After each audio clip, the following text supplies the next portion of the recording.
So బండి సంజయ్కి సంబంధించిన case గురించి చూద్దాం. ఫస్ట్ మధ్యంతర బెయిల్కు నో, బండి భగీరథ్కు హైకోర్టు చుక్కెదురు.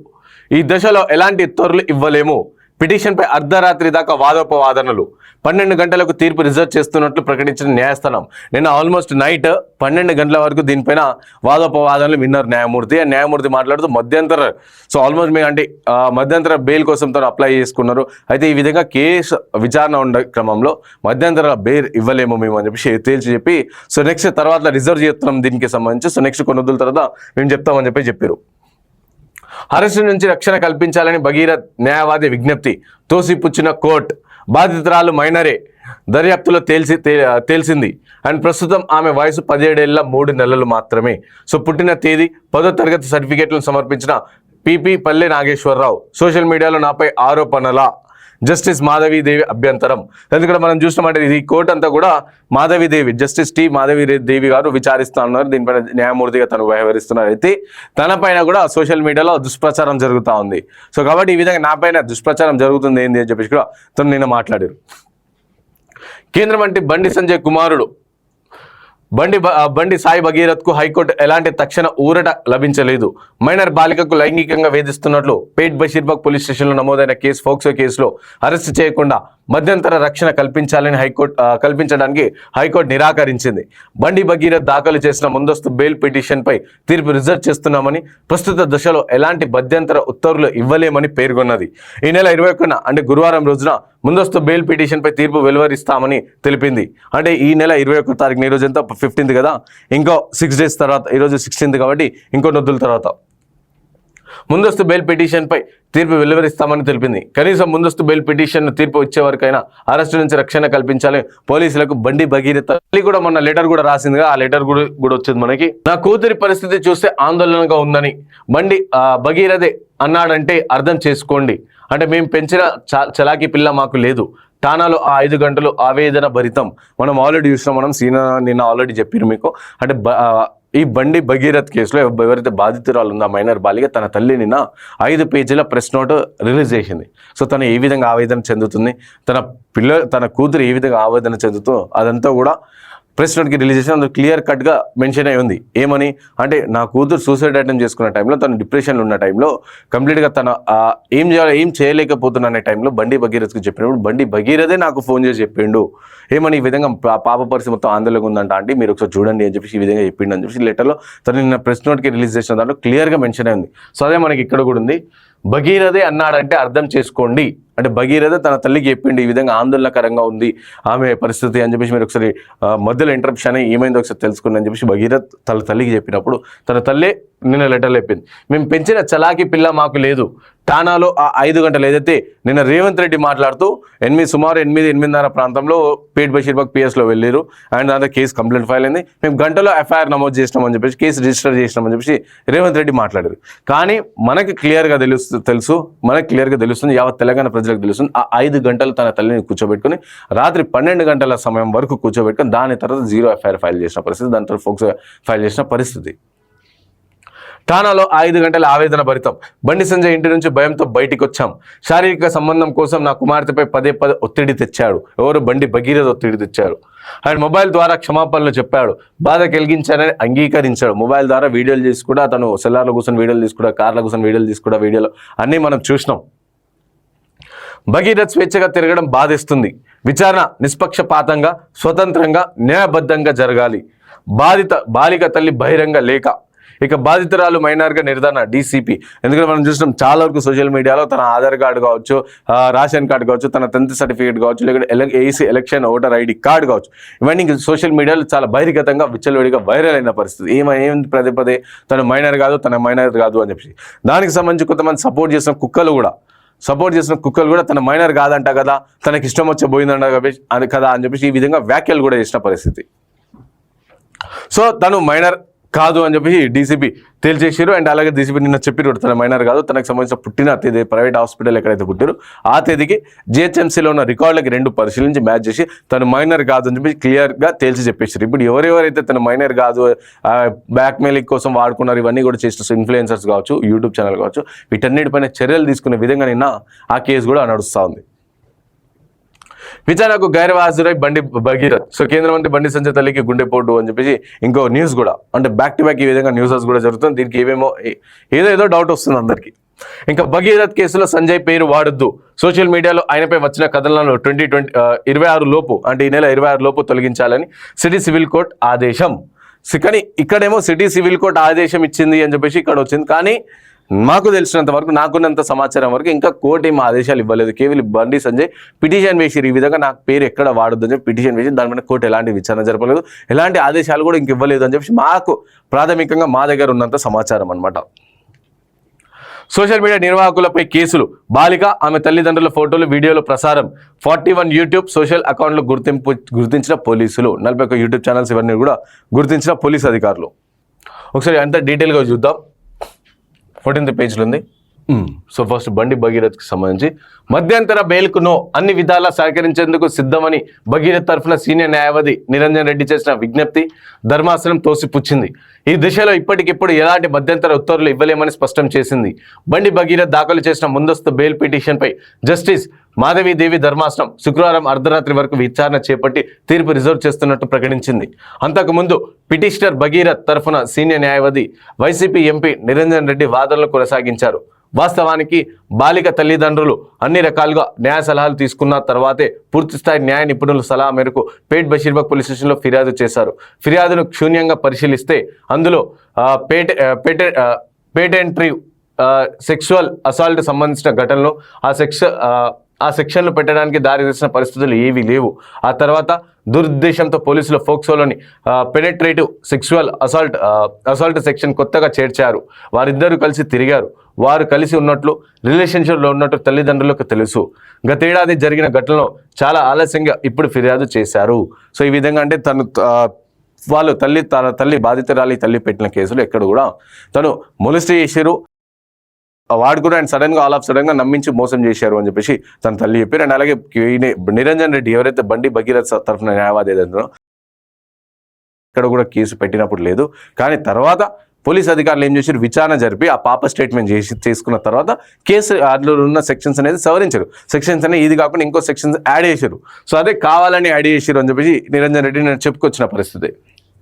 అండ్ అలాగే ఆల్రెడీ వాళ్ళిద్దరు రిలేషన్షిప్లో ఉన్న మాట వాస్తవమే, కలిసి తిరిగిన మాట వాస్తవమే. వాళ్ళ మదర్కి అంటే రిలేషన్షిప్లో ఉన్నట్టు తెలియదు, కానీ సంఘటనల తర్వాత తెలిసింది. ఏదైతే 31 డిసెంబర్ రోజు జరిగిన ఘటనలు ఉన్నాయో దాని తర్వాత వాళ్ళ రిలేషన్షిప్లో అప్పటి వరకు ఏమనుకున్నారు వాళ్ళ పేరెంట్స్. సో నార్మల్ ఫ్రెండ్స్, అందరితో క్లోజ్గా ఉన్నాడు, వీళ్ళు కూడా క్లోజ్గా ఉన్నాడు, వాళ్ళ మదర్ అనుకున్నారు. తేడాది జరిగిన ఘటనకు చాలా ఆలస్యంగా ఇప్పుడు ఫిర్యాదు చేశారు అని చెప్పేసి తను మాట్లాడుతున్నారు. అంటే లాస్ట్ ఇయర్ 2025 డిసెంబర్లో జరిగిన ఘటన ఇప్పుడు ఆలస్యంగా ఇప్పుడు ఫిర్యాదు చేస్తున్నారు అని. ఎందుకంటే ఆల్రెడీ మనందరికి తెలుసు, ఆల్రెడీ మనందరికి తన తల్లి ఇచ్చిన లెటర్లు కూడా తెలుసు. చాలా వరకు ఈ కేసు దగ్గర నుంచి చూసిన వాళ్ళు కూడా, వ్యక్తులు, అడ్వకేట్స్ వాళ్ళందరూ కూడా చెప్పారు ఏంటంటే గతేడాది జరిగిన ఘటనే, కానీ అప్పటి నుంచి జరుగుతూ ఇప్పుడు వాళ్ళు కేసు ఫైల్ చేస్తారు. ఎందుకంటే అప్పటి నుంచి న్యాయస్థానాలు కావచ్చు, న్యాయమూర్తులతో మాట్లాడడం కావచ్చు, ఇవన్నీ కూడా చేసిన తర్వాత ఇప్పుడు వాళ్ళు న్యాయస్థానం ముందుకు వచ్చారు. అలాంటిది ఎప్పుడో జరిగిందని ఇప్పుడు చేసిరంటే ఎట్లా? అంటే ఎప్పుడో జరిగిన ఘటనలు ఇప్పుడు శిక్ష పడట్లేదా మళ్ళీ కోర్టులలో? తమిళనాడుకి సంబంధించి ఒక అతను అంటే లాక్డౌన్ టైంలో ఒక పోలీస్ అధికారులు ఇద్దరు తండ్రి కొడుకుల్ని జైల్లో పెట్టి దాని తర్వాత వాళ్ళు 3rd డిగ్రీ చేసి వాళ్ళు చనిపోతే మొన్న మరణశిక్ష వేసింది కదా 9 మందికి కోర్టు. అంటే ఎప్పుడో కరోనా టైంలో 2019 కరోనా టైంలో 19, 20, 21 ఆ టైంలో జరిగిన ఘటనకి ఇప్పుడు శిక్ష వేసింది కదా. అలాంటిది ఎప్పుడో జరిగిన కేసులో ఎప్పుడో జరిగిన ఘటన ఇప్పుడు కేసు పెట్టడం అనడం ఏంది అని చెప్పేసి ప్రజలందరూ అనుకుంటూ ఉన్నారు. సో పిటిషనర్ తండ్రి బండి సంజయ్ను కేంద్ర మంత్రి కాబట్టి కేసును నీరు గారుస్తున్నారంటున్నారు. అసలు రాష్ట్రంలో అధికారంలో ప్రత్యర్థి పార్టీ ఉంది. శాంతి భద్రతలు, పోలీసు రాష్ట్రానికి సంబంధించిన అంశాలు. ఇక బాలిక తండ్రి చాలా ప్రభావవంతమైన వ్యక్తి అంట. ఆయనతో పోలీసులు కుమ్మక్కై ఉండొచ్చు. ఇది చూసారా, డైరెక్ట్ పోలీసుల మీదే నిరంజన్ రెడ్డి ఈ విధంగా వాదనలు జరిపే ప్రయత్నం చేస్తారు. పోలీసులు కుమ్మక్కై ఉండొచ్చు. రాష్ట్రంలో అధికారంలో లేని బండి సంజయ్ ఎలా ప్రభావం చూపగలరు? సో రాష్ట్రంలో అధికారం లేని బండి సంజయ్ ఎలా ప్రభావం అసలు నవ్వొస్తుంది ఇదంతా కూడా చూస్తూ ఉంటే. రాష్ట్రంలో ఎలాంటి ప్రభావం లేని బండి సంజయ్ ఏ విధంగా చేస్తారు అంటే, రాష్ట్రంలో అధికారం లేదు కానీ కేంద్రంలో అధికారంలో ఉన్నారు కదా. కేంద్ర మంత్రి అంటే భారతదేశంలో ఉన్న రాష్ట్రాలన్నిటికీ సంబంధించిన మంత్రి అయినా, సో ఎక్కడైనా సరే తను కేంద్ర సహాయ మంత్రి కాబట్టి ఇక్కడైనా సరే తను చూపించుకోవచ్చు కదా తన పరపతి. కేంద్ర మంత్రి బాస్, కేంద్ర మంత్రి, తను రాష్ట్ర మంత్రి కాదు, కేంద్ర మంత్రి. మేబీ బండి సంజయ్కి తెలియదు, ఆయన కేంద్ర మంత్రి అంటే బండి సంజయ్ చాలా సందర్భాలు మర్చిపోయి మాట్లాడతారు, మేబీ మీరు కూడా అట్లనే మర్చిపోతున్నట్టు. సో ఆయనతో పోలీసులు కుమ్మక్కై ఉండొచ్చు. రాష్ట్రంలో అధికారంలో లేని బండి సంజయ్ ఎలా ప్రభావం చూపగలరు? మొదట బెయిల్ వచ్చే చిన్న సెక్షన్లు ఉన్న ఎఫ్ఐఆర్ కావాలని పెద్ద సెక్షన్లుగా చేర్చారు. ఈ పరిస్థితుల్లో పిటిషనర్ ముందస్తు బెయిల్ అర్హుడు. ఆయన అరెస్ట్ చేస్తే పిటిషనర్కు తిరిగి పూడ్చుకోలేని విధంగా నష్టం జరుగుతుంది. అరెస్ట్ చేస్తే ఒకవేళ బండి భగీరథను అరెస్ట్ చేస్తే అంట నష్టం జరుగుతుంది. మరి బాధితురాలి పరిస్థితి ఏంటి? తనకి ఎంతవరకు నష్టం జరిగింది? తన ఇప్పుడు ఇమేజ్ అంతా డ్యామేజ్ అయిపోయింది. తన ఫ్యూచర్లో ఎక్కడికి తిరగలేని పరిస్థితి. ఆల్రెడీ 2 సార్లు చేసుకుంది. మానసికంగా ఫస్ట్ టైం బండి భగీరథ్ బ్రేకప్ చెప్పినాడు, ఒక్కసారి కుంగిపోయిందంటే దాని తర్వాత బండి భగీరథ్ ఏం చేసిండు, తన ఫ్రెండ్స్కి ఫోటోలు చూసి ఈ పిల్ల మొత్తం అయిపోయింది, మొత్తం అది చేసిన ఇది చేసిన అని చెప్పి తను చెప్పడం వల్ల సెకండ్ టైం కుంగిపోయింది ఆ తల్లి. ఇప్పుడు మళ్ళీ ఎంతకిట కోర్టులు కేసులు, ఆ పాపకు సంబంధించిన ఫోటోలు అవన్నీ కూడా బయట సోషల్ మీడియాలో ప్రచారం అవ్వడం, తను బ్లాక్మెయిల్ చేసిందని చెప్పేసి 50,000 తీసుకుంది, మనీ ట్రాప్ చేసింది తనే ఉల్టా అని చెప్పి, హనీ ట్రాప్ చేసిందని చెప్పి ఈ విధంగా కేసు పెట్టడం. ఇంకా కుంగిపోతారు ఆ ఫ్యామిలీ. స్టిల్ ఇప్పటికి కూడా ఆ ఫ్యామిలీ బాధపడుతుంది. ఆ ఫ్యామిలీ పక్షాన ఏం లేదు అంటే కేసు నీరుగార్చే ప్రయత్నం, బండి సంజయ్ అధికారంలో లేడు, ఏ విధంగా ప్రభావితం చేస్తామని చెప్పేసి ఈ విధంగా మాట్లాడి తను ఒకవేళ అరెస్ట్ చేస్తే తను నష్టపోతాడని చెప్పి మన బాధితురాలి పరిస్థితి ఉంది అని నిరంజన్ పేర్కొన్నారు. అండ్ రాష్ట్ర ప్రభుత్వం పోలీస్ తరఫున స్టేట్ పబ్లిక్ ప్రాసిక్యూటర్ పల్లె నాగేశ్వరరావు వాదించారు. బాధితురాలు మేజర్ అన్న వాదనలో వాస్తవం లేదు. ఆమె పుట్టిన తేదీ ధృవీకరణ అండ్ 10వ తరగతి మార్కుల మెమోను సీల్డ్ కవర్లో కోర్టు వారికి అందజేశాం. అండ్ బాధితురాలు 2008లో పుట్టింది. అండ్ ఈ రోజు నాటికి ఆమె వయసు 17 సంవత్సరాల 3 నెలలు. దర్యాప్తు అధికారులు సమగ్ర వివరాలు సేకరించారు. నాకు తెలిసి ఇంకా డేట్ కూడా యూజ్ చేయొద్దు అనుకుంటా. బాధితురాలు ఏ డేట్ పుట్టింది, ఏ ఇయర్, అది కూడా మెన్షన్ చేయొద్దు అనుకుంటా. బట్ ఇక్కడ మెన్షన్ చేశారు. అంటే బాధితురాలికి సంబంధించిన ఈవెన్ హెయిర్ ఏదైతే వెంట్రుక ఉంటుందో అది కూడా చూపించే అధికారం ఉండదు ఎవరు. ఈవెన్ పోలీస్ అధికారులు కూడా ఎఫ్ఐఆర్ నమోదు చేసినప్పుడు కూడా బాధితురాలు పేరు, అడ్రస్, వయసు ఏమి కూడా మెన్షన్ చేయొద్దు అక్కడ. సో 17 సంవత్సరాల 3 నెలల్లో దర్యాప్తు అధికారులు సమగ్ర వివరాలు సేకరించారు. ఇంకా బాధితురాలు స్టేట్మెంట్ ఇచ్చిన తర్వాతే నేరం అసలు తీవ్రత ఏందో తెలిసింది. ఎందుకంటే ఇక్కడ చెప్తారు కదా, ఫస్ట్ ఏమో నార్మల్ సెక్షన్లు అప్లై చేశారు, దాని తర్వాత తీవ్రమైన సెక్షన్లు పెట్టి నాన్ బెయిరబుల్ 20 years ఆఫ్ కావచ్చు, లేకపోతే జీవిత ఖైదుకు సంబంధించిన సెక్షన్లు అప్లై చేశారని చెప్పేసి నిరంజన్ చెప్పారు కదా. సో బాధితురాలతో పోలీస్ అధికారులు మాట్లాడిన తర్వాత, విచారణ జరిపిన తర్వాతనే సో కేసు తీవ్రత బట్టి మేము మార్చామని చెప్పేసి వీళ్ళు మాట్లాడుతారు. బాధితురాలు స్టేట్మెంట్ ఇచ్చిన తర్వాతే నేరంలో అసలు తీవ్రత ఎంత ఉందో తెలిసింది. అందుకే అండ్ ఎఫ్ఐఆర్ అనేది కేవలం ప్రాథమిక పత్రం మాత్రమే, అది ఎన్సైక్లోపీడియా కాదు. దర్యాప్తులో అన్ని విషయాలు తెలుతాయి. ఇంత తీవ్రమైన కేసులో ముందస్తు బెయిల్, అరెస్టు నుంచి రక్షణ ఇవ్వరాదు అని పల్లె నాగేశ్వరరావు పేర్కొన్నారు. ఇంకా బాధితురాలు తరఫున సీనియర్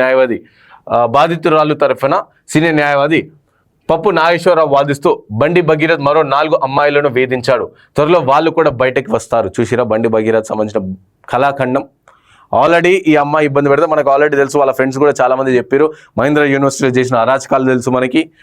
అలాగే వాళ్ళ ఫ్రెండ్స్ ఇదంతా కామన్. తనకి 6 నెలలకు పిల్లని చేంజ్ చేసే వ్యక్తి మనస్తత్వం ఉన్న బండి భగీరథ్ ఆల్రెడీ. సో ఆ పాప అంటే ఎవరైతే బాధితురాలు ఉన్నో వాళ్ళకి సంబంధించిన న్యాయవాది మాట్లాడుతూ చెప్పారు. సో బాధితురాలి తరఫున సీనియర్ న్యాయవాది పప్పు నాగేశ్వరరావు వాదిస్తూ బండి భగీరథ్ మరో 4 అమ్మాయిలను వేధించారు, త్వరలో వాళ్ళు కూడా బయటకు వస్తారు. కేసు తప్పుదోవ పట్టించేందుకు బండి సంజయ్ తన అధికార బలాన్ని ఉపయోగిస్తున్నారు. సంగప్ప అనే వ్యక్తి ద్వారా మధ్యర్థం చేశారు.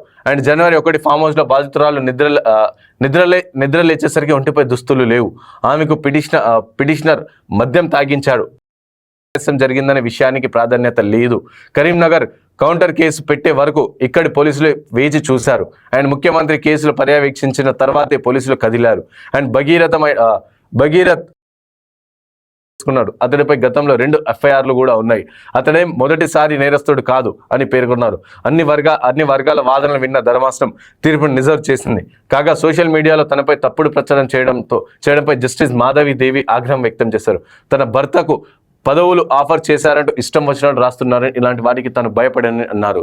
సో ఒక్కసారి జస్టిస్ మాధవి గారికి హ్యాట్స్ ఆఫ్ చెప్పాలి. అండ్ దీంట్లో ఎలాంటి వాటికి తను భయపడనని చెప్పారు. ఎందుకంటే ఆల్రెడీ కేసు ఒక న్యాయవాదికి ఇంకో జస్టిస్ చూస్తా అంటే తను తప్పుకున్నారు. లేదు నేను చూడను, ఇంకో బెంచ్కి మారుస్తా అని చెప్పి మారుస్తే మాధవి గారికి వచ్చి మీరు ఇదే విధంగా ఇలాగే మీరు గట్టిగా ఉండి సో ప్రాపర్గా న్యాయం చెప్తే మాత్రం మీకు యావత్ తెలంగాణ ప్రజానికం యావత్ దేశ ప్రజలందరూ కూడా మీ వెంట ఉంటారని చెప్పేసి మేము ఈ వేదికగా చెప్తా ఉన్నాం. సార్ సోషల్ మీడియా దుష్ప్రచారం జరుగుతుందంట తన పైన కూడా. సుశీల ఎలాంటి ప్లేస్ లో ఎలాంటి పొజిషన్ లో మనం ఉన్నాం ఒకసారి దీనిపైన ఒకసారి సద్దాం గారికి అడ్వకేట్ సద్దాంకి ఫోన్ చేద్దాం. నేను దీనికి సంబంధించి దగ్గర నుంచి చూస్తా ఉన్నారు, నేను ఇదంతా కూడా చూసి ఒకసారి మనం వారికి ఫోన్ చేసి మాట్లాడే ప్రయత్నం చేద్దాం. హలో అన్న, గుడ్ మార్నింగ్ అన్న. మీరు college TV morning news live లో ఉన్నారు. ఓకేనా మాట్లాడే టైం ఉందా? 2 minutes. చెప్పండి. యా. సో నిన్న దీనిపైన బండి భగీరథ్ సంబంధించిన కేసు పైన కూడా నిన్న సుదీర్ఘంగా ఆల్మోస్ట్ నైట్ 12 గంటల వరకు విచారణ జరిగింది. అవును. అయితే ఏం జరిగిందన్న అంటే మీరు అక్కడే ఉన్నారు అండ్ ఏం జరిగింది అసలు? అదొక డీటెయిల్డ్ స్టోరీ రానా, అది ఒక నిమిషంలో చెప్పలేము. బట్ మన కాలేజీ టీవీ ప్రేక్షకులకు చెప్పే ప్రయత్నం చేస్తా. ఎవరైతే నిరంజన్ రెడ్డి నిందితుని తరపున ఉన్న న్యాయవాది గంట 12 నిమిషాల నుంచి 1:20 దాకా తన వర్షం చెప్పడానికి ప్రయత్నించిండు. ఓకే. యాంటిసిపేటరీ బెయిల్ లో ఇంటరిమ్ ప్రొటెక్షన్ కావాలని అడిగిండు. అయితే ఈ ఇంటరిమ్ ప్రొటెక్షన్ అనేది 438 సిఆర్పిసి లో వాళ్ళు అడుగుతారు అన్నట్టు. అట్లాంటి ఏ ప్రొవిజన్ కూడా లేదు అని చెప్పి బాధితురాలకు సంబంధించిన ఎవరైతే పప్పు నాగేశ్వరరావు అనే అడ్వకేట్ ఉన్నాడో అతను చాలా సీరియస్ గా మరియు చాలా పాయింట్ టు పాయింట్ ప్రతి ఆధారాన్ని తీసుకొచ్చి జడ్జి గారికి చెప్పడం జరిగింది. అసలు నిందితుని తరపున ఆర్గ్యుమెంట్ చెప్పిన న్యాయవాది విన్నంతసేపు జడ్జి గాని అందరు గాని ఇప్పుడు అక్కడ ఉన్న నేను కానీ అందరం కన్విన్స్ అయినాం, అవును ఎందుకు ఇవ్వద్దు అనే విధంగా చెప్పుకొచ్చి.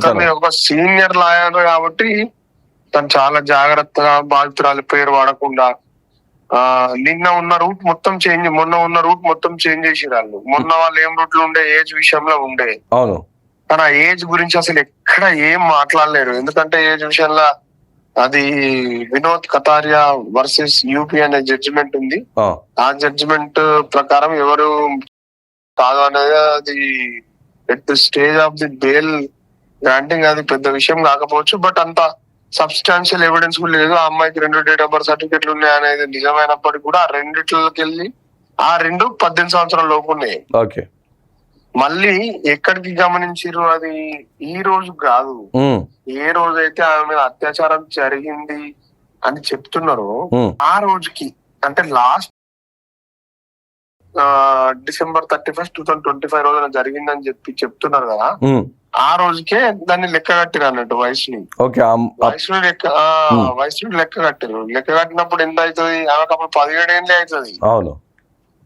అంటే విషయాన్ని ఎవరు మాట్లాడలేరు. డిఫెన్స్ కౌన్సిల్ మాట్లాడలేరు. వాళ్ళ అమ్మాయి తరఫున లాయర్ మాత్రం చాలా అద్భుతంగా వాదన వినిపించడం జరిగింది. 5 గంటలన్నర, దాదాపు 5-6 గంటలన్నర డిలే జరిగింది. ఆ అమ్మాయి వాళ్ళ పేరెంట్స్ పోలీస్ స్టేషన్ కు పోయిన తర్వాత ఉద్దేశపూర్వకంగానే పోలీస్ వాళ్ళు సెక్షన్లు పెట్టలేరు. ఎప్పుడైతే మీడియాలో ఇది అవుట్ రేజ్ అయిందో, మా ఇజ్జత్ పోతుందని అనుకున్నారో, వెంటనే 164 స్టేట్మెంట్ రికార్డ్ చేసి సెక్షన్స్ ని ఆల్టరేషన్ చేసినామని చెప్పారు. బట్ ఇన్ బిట్వీన్ ది కూడా అంటే నాకు అనిపించింది, అధికారం ఉంటే ఏమైనా చేయొచ్చు అంటే, అధికారం ఉంటే ఫస్ట్ రానాతో తప్పు చేయించవచ్చు, ఆ తప్పుల్ని చూపించి నేనే రానాని తప్పు పట్టచ్చు. తర్వాత రానా నువ్వు కొంచెం లేట్ గా రా ఆఫీస్ కానీ నేను చెప్తాను నీకు, చెప్పిన తర్వాత వచ్చిన తర్వాత నేనే మళ్ళీ ఓనర్ చెప్తా లేట్ వస్తుండు అని చెప్పి. అంటే ఎప్పుడైతే నిందితుడు కంప్లైంట్ ఈ అమ్మాయి మీద ఇచ్చిండు, అసలు నిందితుందే కంప్లైంట్ ఫస్ట్ రిజిస్టర్ అయింది. అవును. వాళ్ళు అదే రోజున ఎట్లయితుంది? ఇంకా ఘోరమైన విషయం ఏంటంటే, నిందితుని లాయర్ కోర్టుకు చెప్పిందంటే ఇంకా 4 అమ్మాయిలు రెడీ ఉన్నారు, వాళ్ళు ఎప్పుడైనా ఏ టైంలోనైనా బయటకు రావచ్చు, వాళ్ళు మా దగ్గర కూడా వస్తా అంటే నేను అర్థం మీరు నియరెస్ట్ పోలీస్ స్టేషన్ కి వెళ్ళండి అని చెప్పినా అని చెప్తే అసలు కోర్టులో ఉన్న వాళ్ళంతా ఆగమైపోయారు. ఈవెన్ మేము కూడా ఇప్పుడు షాక్ అవుతున్నాం. ఇంకోటి ఏంటంటే, ఇక్కడ హాస్యాస్పదమైన విషయం ఏంటంటే, ఆ లాయర్ అంటే బండి భగీరథ్ తరఫున న్యాయవాది ఎవరైతే ఉన్నారో తను ఏమని చెప్పారంటే, బండి సంజయ్ రాష్ట్రంలో అధికారంలో లేడు, ఏ విధంగా ప్రభావం చేయగలుగుతాడు అని చెప్పేసి మాట్లాడి చెప్పిండు. కానీ సేమ్ క్వశ్చన్ రానా, మీరు ఇప్పుడు నిందితుల తరపున న్యాయవాదిగా మీరు ఒక నిమిషం మాట్లాడే ప్రయత్నం చేస్తే, నేను బాధితుల తరపున న్యాయవాదిగా మాట్లాడే ప్రయత్నం చేస్తా. నేను అంటున్నా, ఏదైనా కానీ బండి సంజయ్ తెలియకుండా జరుగుతుందా అండి? MOS అంటే మినిస్ట్రీ ఆఫ్ స్టేట్ కి తెలియకుండా జరుగుతుందా? ప్రతి ఒక్క పోలీస్ అధికారి కూడా అతని మన్ననలు పొందడానికి సారీ జరుగుతుంది అని ప్రతి విషయాన్ని లీక్ చేస్తున్నాడు. బాధితురాల మీదనే ఉల్టా కేసు పెడుతూ బాధితురాల ఫోటోలన్నీ బాధితురాలకు నిందితుడికి ఉన్న ఫోటోలు నిందితురాలన్నా బాధితురాలన్నా రిలీజ్ చేయాలి, నిందితుడన్నా రిలీజ్ చేయాలి. అవును, నిందితుడు రిలీజ్ చేసి అసలు ఆ బాధితురాలకు సంబంధించిన క్యారెక్టర్ ని ఏ విధంగా అసాసినేట్ చేసినా, అసలు మానసికంగా ఒక ఆడపిల్ల వచ్చి ఆమె న్యాయం కావాలని బయట నిలబడితే గిదా కథ. ఫస్ట్ న్యాయం కోసం వాళ్ళు ఎక్కడ పోలీస్ స్టేషన్ పోలేరు రానా, వాళ్ళు బండి సంజయ్ దగ్గరికి పోయారు. బండి సంజయ్ దగ్గరికి పోతే వాళ్ళ అమ్మ సార్ ఇట్లా మా బిడ్డ ఇట్లా టెన్షన్ అయిపోయి పినాయిల్ తాగిందంటే ఎట్లుంది అమ్మ పినాయిల్ టెస్ట్ అని అడిగిందట. ఎంత ఘోరం మీరు ఒక్కసారి గమనించండి రానా. ఈ కేసు ఎవ్వరు పెట్టేయలేరు రానా, ఎవ్వరు ఇప్పుడు రాను ఇంకో రాజానో ఇంకోలానో లేకపోతే కాలేజానో వీటన్ని కూడా ఈ తప్పుని కప్పిపుచ్చుకునే ప్రయత్నం. వాళ్ళు వచ్చింది మా దగ్గరికి కాదు, వాళ్ళు వచ్చింది ఫస్ట్ నీ దగ్గరికి. అవును, బండి సంజయ్ దగ్గరికి. నువ్వు ఇట్లా కరెక్ట్ హ్యాండిల్ చేసినట్టుంటే నువ్వు ఆ బాధితురాలు వాళ్ళ నువ్వు చెప్పేవి ఇప్పుడు రానా, నాకు జరిగిన అన్యాయం కంటే నాతోటి నేను అన్యాయం జరిగిందని కాలేజ్ టీవీకి వచ్చిన రానా. అవును, నువ్వు నా వాయిస్ వినిపిస్తే లేకపోతే నువ్వు నన్ను పంపించే గాని సద్దమన్నా మంచిగా జరిగిన అన్యాయం అని అంటే ఎంత ఇబ్బంది అనిపిస్తుంది. అవును అవును, మీరు ఒక్కసారి గమనించండి రానా. ఆయనే అసలు ఇంత పెద్ద ఇష్యూ కావడానికి రీజనే ఆయనే. అంతకుముందు మన కేసే లేదు రానా. 19 నాడు ఇది సోషల్ మీడియాలో వాళ్ళు కూడా చెప్పారు మేము ఇంకా ఆగి ఇచ్చేది కానీ సోషల్ మీడియాలో లీక్ అయిందనే ఉద్దేశం కొద్ది మేము కేసు పెట్టాల్సి వచ్చింది, మా పరువు పోతుందని చెప్పి. అంతగా 19 తారీఖు నుంచి 8వ తారీఖు దాకా కూడా వాళ్ళు మధ్యలో నీకోసం అంటే పిలుస్తారేమో, మాట్లాడతారేమో, లేకపోతే న్యాయం జరుగుతుందేమో, ఆడపిల్ల జీవితంగా అని వాళ్ళు ఏదో ఒక కోణంలో మరి ఆగి ఉంటారు కావచ్చు కదా. అవును, కేసు పెట్టలేరంటే వాళ్ళు కూడా ఎందుకు బిడ్డ జీవితం ఖరాబ్ అవుతుందనే కదా. ఇప్పుడు అదే విషయాన్ని తీసుకొని సంజయ్ దగ్గరికి పోయినప్పుడు ఆ పిల్లగాడిని పిలిపించి 4 చెంపల మీద చంపి ఫోన్ ఇప్పుడు విషయం ఏం తెలుసారా, ఆ పిల్లగాడు వినడు, నువ్వు చెప్పినాడు నేను చెప్పిన ఎవ్వరు చెప్పినాడు, ఈ అమ్మాయి ఫొటోస్ ఖచ్చితంగా బయట పెడతాడు. అసలు ఈ మొత్తం ఘటనకు కారణమే రానా ఎవ్వరు కాదు, ఈ అబ్బాయి ప్రవర్తన.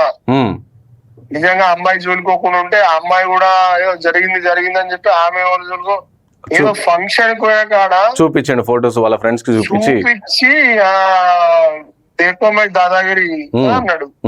దేకోమై దాదాగిరి వాళ్ళ అన్నని ఇక్కడ దగ్గర తీసుకొచ్చింది. ఎందుకు రానా ఇప్పుడు జరుగుతుంది జీవితం. నాకు ఒక అమ్మాయి అంటే ఇష్టం ఉంటుంది, అమ్మాయికి నేనంటే ఇష్టం ఉంటుంది, మేము ప్రైవేట్ గానో పబ్లిక్ గానో తిరిగిన ఫొటోస్ ఉంటాయి. ఇప్పుడు అద్దనుకున్నప్పుడు ఎవరో జీవితం వాళ్ళని బతకనియాలి కదా. అవును, ఎంత దౌర్జన్యం, ఎంత దుర్మార్గం, ఎంత బలుపు, ఎంత అధికార దుర్వినియోగం రానా. మీరు ఒక్కసారి ఆలోచన చేయండి. నేను సెంట్రల్ మినిస్టర్ కొడుకుని కాకపోతే నాకు ఇంత ధైర్యం వస్తుందా? లేదు, అస్సలు రాదు. మీరు చెప్పండి.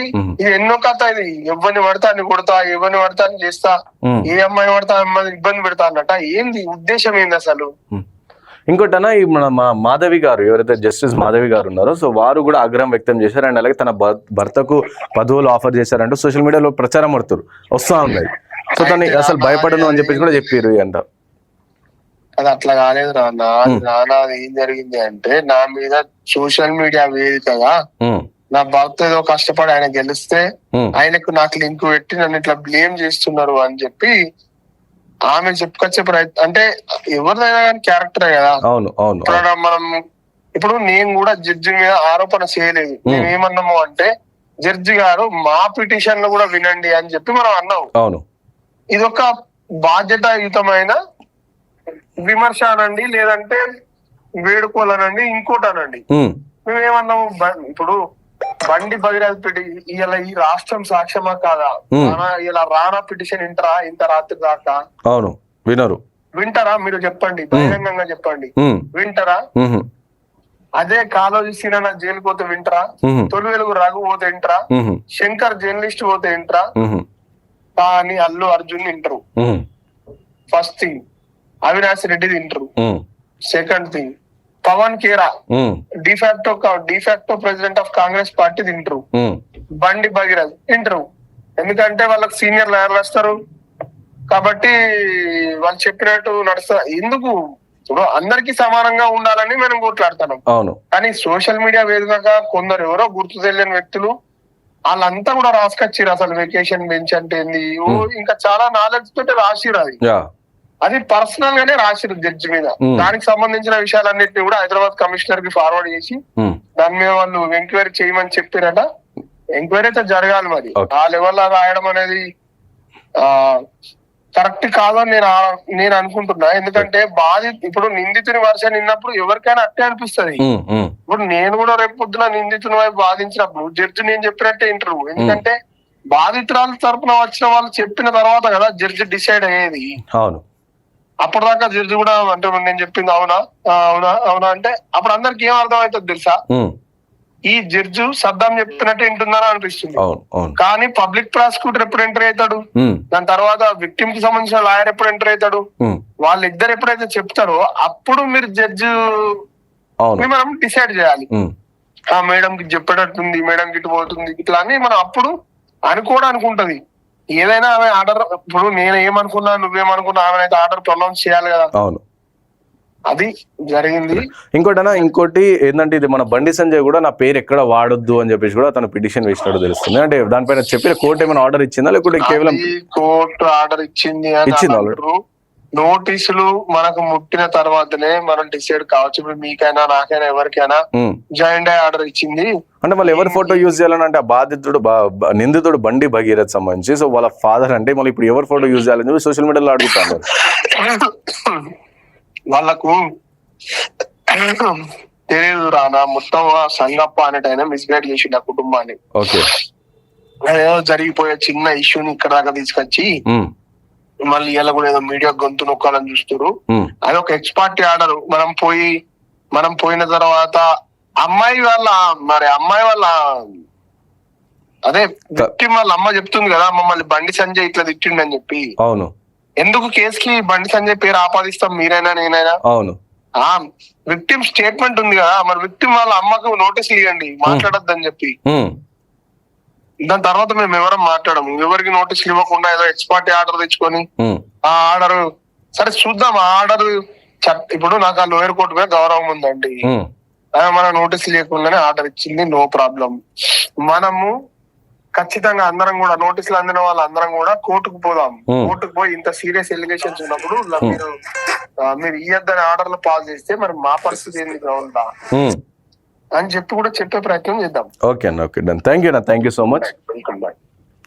సో చూసిరా ఈ విధంగా అంటే నిన్న కోర్టుకి సంబంధించిన వాదోపవాదాలు విన్నా దగ్గర. సో అడ్వకేట్ సద్దాం క్లియర్ గా అక్కడ ఉన్నారు. అక్కడ ఉన్న పరిస్థితి అంతా కూడా మనకు వివరించే ప్రయత్నం చేశారు.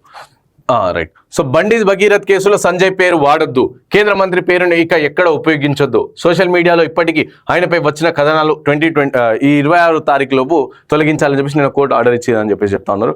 బండి భగీరథ్ కేసులో ఆయన తండ్రి కేంద్ర హోంశాఖ సహాయ మంత్రి బండి సంజయ్ పేరును వాడొద్దని సిటీ సివిల్ కోర్టు ఆదేశాలు జారీ చేసింది.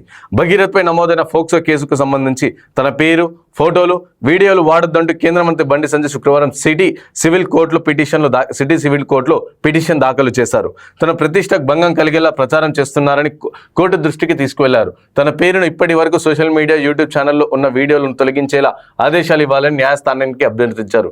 ఈ పిటిషన్పై విచారణ చేపట్టిన సిటీ సివిల్ కోర్టు బండి భగీరథ్ కేసులో కేంద్ర మంత్రి బండి సంజయ్ పేరును వాడొద్దంటూ గ్యాగ్ ఆర్డర్ను జారీ చేసింది. ఇకపై భగీరథ్ కేసులో బండి సంజయ్ పేరును ఎక్కడా ఉపయోగించరాదని స్పష్టం చేసింది. అలాగే ఇప్పటి వరకు సోషల్ మీడియాలో ఇతరత్ర డిజిటల్ వేదికల్లో బండి సంజయ్ పేరిట వచ్చిన కథనాలను ఈ 26 లోపు తొలగించాలని ఆదేశాలు జారీ చేసింది. ఈ ఆదేశాలను పాటించకపోతే ఆయా సంస్థలపై చర్యలు తీసుకురావాలని కోర్టు స్పష్టం చేసింది. కేంద్ర మంత్రి తరఫున న్యాయవాది కరుణాసాగర్ తెలిపారు. అంటే ఈ విధంగా బండి సంజయ్ పేరు కావచ్చు, బండి సంజయ్ ఫోటోలు, బండి సంజయ్ వీడియోలు ఎక్కడ కూడా వాడొద్దు అని చెప్పి చెప్తాను. నేను ఇది ఫస్ట్ టైమే కాదు, గతంలో కూడా చూసినాం మనం. అనసూయ కేసులో కూడా తన సోషల్ మీడియాలో నా పైన దుష్ప్రచారం చేస్తున్న ఫోటోలు, నా వీడియోలు ఎక్కడ వాడదని చెప్పి తనకి చెప్తారు. అలాగే మంగ్లీ కూడా కోర్టుకి పోతారు. సో నా పేరు, నా ప్రతిష్ట అంతా దుష్ప్రచారం సోషల్ మీడియా వేదిక జరుగుతుంది, తను పోతారు. అండ్ ఇప్పుడు బండి సంజయ్ అంటే ఈ సెలబ్రిటీ హోదాలో కావచ్చు, ఈ పవర్ ఉన్న హోదాలో ఉన్న వాళ్ళందరూ కూడా ఒక అలవాటు అయిపోయింది. ఏందని చెప్పేసి లేదు ఏమన్నా అటు ఇటు కాగానే ఏమన్నా మొత్తం వన్ సైడ్ కాగానే ఏం చేస్తారు వాళ్ళు సోషల్ మీడియాలో కేసులు పెట్టారు, సోషల్ మీడియా పైన కేసు పెడతారు, నా పేరు ఇష్టం వచ్చినట్టు వాడుతారు, నా ఫోటోలు వాడుతారు, ఈ విధంగా వాడుతారు అని చెప్పి ఇవన్నీ కూడా తీసుకురావడం వాళ్ళకి ఒక ఇష్టపూరితంగా ఏదో ఇష్టం వచ్చినట్టు చేస్తున్నట్టు అయిపోయింది అని చెప్పేసి కూడా ప్రజలు అనుకుంటా ఉన్న పరిస్థితి. మళ్ళీ మీ పేరు మీ ఫోటో మీ పేరు వాడకపోతే ఇంకెవరి ఫోటో వాడాలి అంటే భగీరథ్ తండ్రి భగీరథ ఏడుండో కనిపించాడు, భగీరథ్ తండ్రి ఎవరు తండ్రి ఫోటో వాడదామంటే మీరేమో కోర్టుకు పోయి స్టే తీసుకొచ్చుకుంటారు, లేదు మేము వాడొద్దు అని చెప్పేసి. ఆ బాధితురాలి తల్లి ఆల్రెడీ చెప్పింది కదా బండి సంజయ్తో కూర్చొని మాట్లాడడం, బండి సంజయ్ ఈ విధంగా మాట్లాడిరు అని చెప్పేసి. సో బండి సంజయ్ అంటే ఎవరు మీరే కదా, నిందితుని తండ్రి అంటే ఎవరు మీరే కదా. సో మీ పేరు మీ ఫోటో వాడకుంటే మరి ఎట్లా? సో ఇదే ఘటన చూడురి, బాలికపై అత్యాచారం కేసులు నిందితులకు కఠిన శిక్షలు, కానిస్టేబుల్కి 31 ఏళ్ళు జైలు, మరొకరికి యావజ్జీవం. సో చూసిరా, బాలికపై అత్యాచారం చేసిన కేసుల్లో 2 వేర్వేరు నిందితులకు కఠిన శిక్షలు విధిస్తూ తీర్పులు ఇచ్చాయి. సో అక్కడేమో బాధితురాలకు సంబంధించిన కేసులేమో న్యాయస్థానం అవి 31 జైలు శిక్ష, ఇంకో యావజ్జీవ కారాగార శిక్ష ఇస్తారు. కానీ ఇక్కడ బండి భగీరథ మిస్సింగ్ ఉంటాడు, తను లెటరో మెయిలో పంపిస్తాడు, నేను కోర్టుకి హాజరు కాలేను, సో నా తర్వాత హాజరవుతాను, కంప్లీట్గా సహకరిస్తానని తను చెప్తారు. అంటే ఈ ఫోటోలు మెయిల్ ఇచ్చేంత ఆయనకు స్వేచ్ఛ ఉన్నప్పుడు మళ్ళీ పోలీస్ అధికారులు ఎందుకు దొరకట్లేదు, ఇంకా అబ్స్కాండింగ్లు ఎందుకు ఉన్నాడు? దీనిపైన ఎవరికి ఆన్సర్ ఉండదు. మళ్ళీ ఏదంటే మళ్ళీ రాష్ట్ర ప్రభుత్వం తప్పించే రాష్ట్ర ప్రభుత్వమే కాపాడుతుందా అని చెప్పి కొంతమంది చెప్తా ఉంటారు. అర్థం అసలు ప్రజలని పిచ్చోలని చేస్తున్న దాఖలాలు ఇక్కడ కనిపిస్తున్నాయి. ఎందుకంటే తను ఈరోజు విచారణకు రావాలని చెప్పి కోర్టు ఆదేశించి పోలీసులు నోటీసులు జారీ చేస్తే ఆ రోజు విచారణకు హాజరు కాకుండా ఒక లెటరు ఒక మెయిలో పంపిస్తాడు.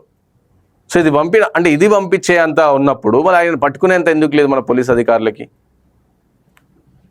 ఎంత క్లియర్గా కేసుని అంతా తప్పుదో పట్టించే ప్రయత్నం కనిపిస్తుంది మనకి.